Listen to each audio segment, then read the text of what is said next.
एक लड़की की नई नई शादी हुई।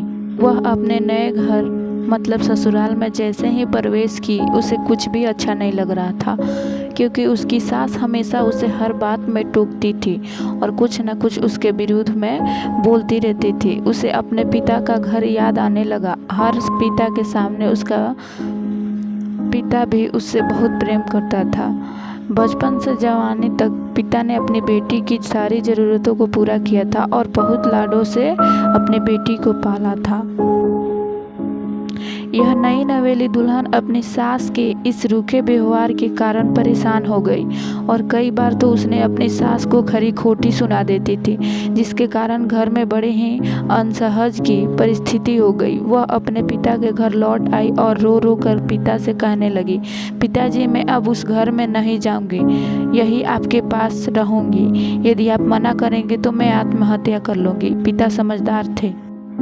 पिता ने बेटी को 2 दिन के बाद कहा, बेटी, यदि मैं तुमसे एक बार जैसे कहूँ, क्या तुम करने को तैयार हो? यदि तू उसके बाद भी कहेगी कि तू इस घर में मेरे साथ रहना चाहती है तो कोई बात नहीं। बेटी ने पिता से कहा है, कहिए, लेकिन याद रखना यह अंतिम बार होगा कि मैं उस घर में जाऊंगी। पिता ने कहा, वहां जाकर जैसे ही तुम्हारी सास तुम्हें कुछ बुरा भला कहने लगे तभी तुम अपने मुंह में एक कूला पानी भर लेना और तब तक मुंह में पानी भरे रहना जब तक सासू माँ बोलना ना बंद कर दे, और उसके बाद उसी पानी के कुल्ले को नाली में थूक देना और फिर कुछ भी पलट कर जवाब मत देना।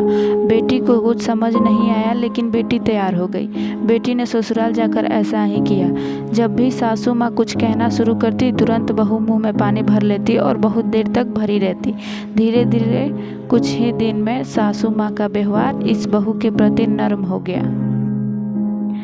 फिर जब पिता अपने घर वापस जाने लगे तब अपनी बेटी से कहा, बिटिया चलो, यदि तुम मेरे साथ चलना चाहती हो तो अपना सामान पैक कर लो, हम वापस चलेंगे। तब बेटी ने कहा, नहीं, अब यही मेरा घर है। मैं अपनी सासू माँ से बहुत प्रेम करती हूँ और अब मैं इन्हें किसी भी कीमत में अकेली नहीं छोड़ूंगी। यही मेरी माँ है। पिताजी अपनी बेटी की इन बातों को सुनकर और सास बहू के अटूट प्रेम देखकर बहुत खुश हुए और बेटी को बहुत आशीष देकर खुशी खुशी लौट आए घर। कहानी की शिक्षा। प्रेम सब बातों को सह लेता है। रिश्ते बनाना आसान है, निभाना कठिन, लेकिन जो रिश्ते निभाना जानते हैं वे लोग सही मायने में सच्चा प्रेम करते हैं। अपने इस सास बहू की मज़ेदार कहानी से क्या सीखा, कमेंट में ज़रूर लिखिए। धन्यवाद।